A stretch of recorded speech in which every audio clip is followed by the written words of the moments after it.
ఎవరు ఆ స్వరాన్ని విని తలుపు తీస్తారో వారి దగ్గరికి ప్రభువైన యేసుక్రీస్తు రాబోతున్నాడు.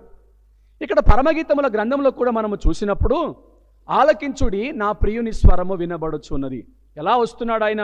గంతులు వేయచ్చు కొండల మీదను, ఎగసి దాటుచు మెట్టల మీదను అతడు వచ్చుచున్నాడు. ఆయన స్వరం వినబడుతుంది, నేను వస్తున్నాను అని.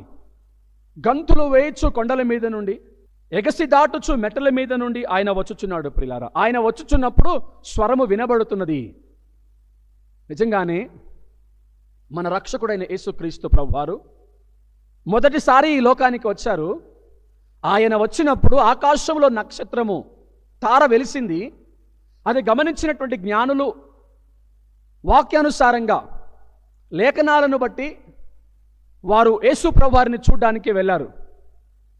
యేసు ప్రభువారిని వారు దర్శించుకున్నారు. ఆ తరువాత లోకమంతయు యేసు ప్రభువారిని చూడటము, ఆయనను అంగీకరించ